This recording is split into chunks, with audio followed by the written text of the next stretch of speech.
wangu unopanga kuponesa kwenyu asi ndinotarira shoko. Mwari wangu, Mwari wangu anopera nokutsvaka shoko renyu ndichiti muchandinyaradza riniko. Muchatonga riniko vanonditambudza ambozara manga nivo mazuva angu ini muranda ndotema kwamuri mambo ise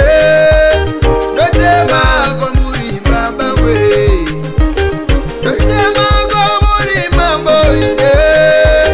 ndotema kwamuri baba we wedenga sunungure wedenga sunungure waliwe kudenga ni sunungure akasungwa sunungure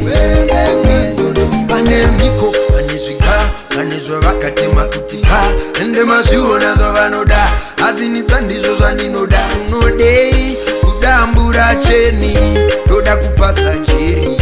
kudambura cheni ndoda kuenda mberi ndotema kwamuri mambo ise ndotema kwamuri baba we ndotema kwamuri mambo ise ndotema kwamuri baba we Mwari wekudenga ndisunungure akasungwa sunungure wedenga sunungure wedenga sunungure aho musasare aho andirare kwendo breakthrough nindoda kupinde through aho musasare ini handirare kwendo breakthrough nindoda kupinde through iri tombo rakarashwa nevavaki nainda kuzovawo musoro wegona ini tombo rakarashwa nevavaki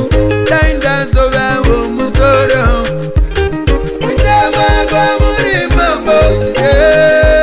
ndotema kwamuri baba we ndotema kwamuri mambo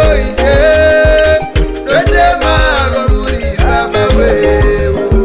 Mwari wekudenga ndisunungure akasungwa sunungure wedenga sunungure ndisunungure mozi jijijiji baba vangu chinyunyu pane miko pane zviga pane zvavakatema kutika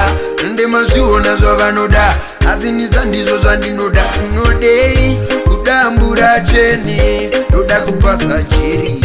kudambura cheni ndoda kuenda mberi